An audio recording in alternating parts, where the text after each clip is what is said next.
Albert Einstein once said, everybody's a genius. But if you judge a fish by its ability to climb a tree, it will live its whole life believing that it is stupid. Ladies and gentlemen of the jury, today on trial we have modern day schooling. Glad you could come. Not only does he make fish climb trees, but also makes them climb down and do a 10-mile run. Tell me, school, are you proud of the things you've done?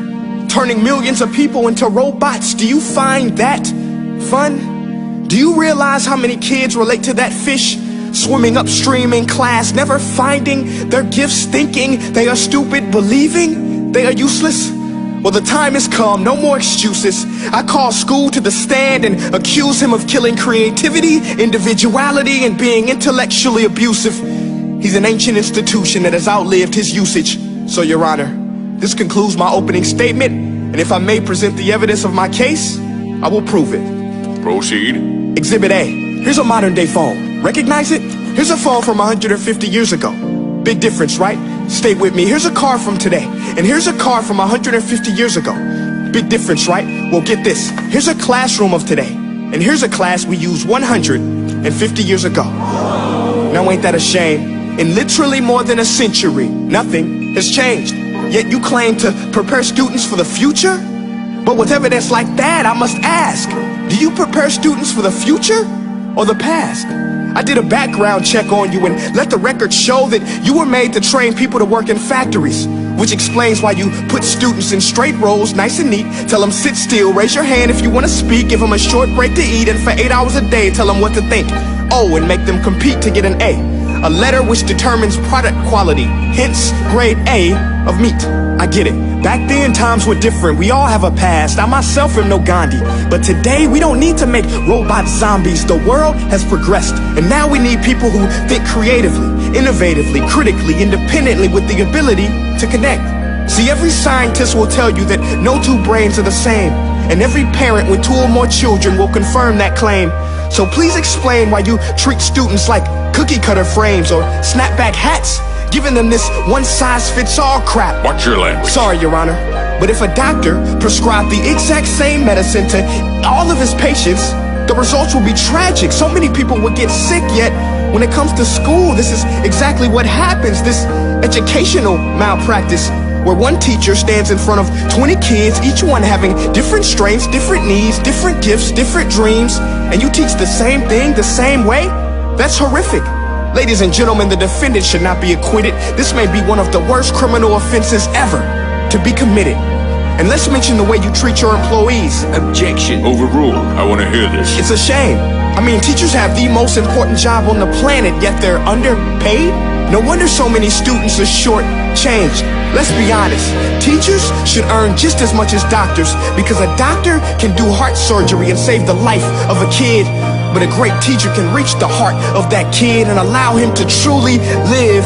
See, teachers are heroes that often get blamed, but they're not the problem. They work in a system without many options or rights. Curriculums are created by policymakers, most of which have never taught a day in their life. Just obsessed with standardized tests. They think bubbling in a multiple choice question will determine success. That's outlandish. In fact, these tests are too cruel to be used and should be abandoned, but don't take my word for it. Take Frederick J. Kelly, the man who invented standardized testing, who said, and I quote, "These tests are too cruel to be used and should be abandoned." Ladies and gentlemen of the jury, if we continue down this road, the results will be lethal. I don't have much faith in school, but I do have faith in people. And if we can customize healthcare, cars, and Facebook pages, then it is our duty to do the same for education, to upgrade it, change it, do away with school spirit, because that's useless. Unless we're working to bring the spirit out of each and every student, that should be our task. No more Common Core. Instead, let's reach the core of every heart in every class. Sure, math is important, but no more than art or dance. Let's give every gift an equal chance. I know this sounds like a dream, but countries like Finland are doing impressive things. They have shorter school days. Teachers make a decent wage. Homework is non-existent, and they focus on collaboration instead of competition. But here's the kicker, boys and girls. Their educational system outperforms every other country in the world. Other places like Singapore are succeeding rapidly. Schools like Montessori, programs like Khan Academy. There is no single solution, but let's get moving. Because while students may be 20% of our population, they are 100% of our future.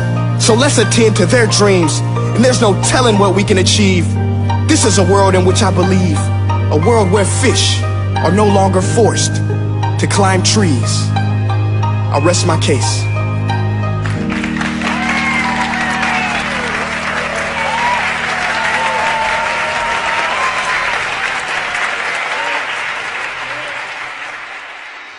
Hey guys, my name is Prince EA, and I want to say thank you so much for watching my video. But now, I want to know what you think. How can we together create a more efficient, effective, and just better future of learning? I want you to visit nestday.com/preorder the future and share your thoughts and ideas on the topic. Peace.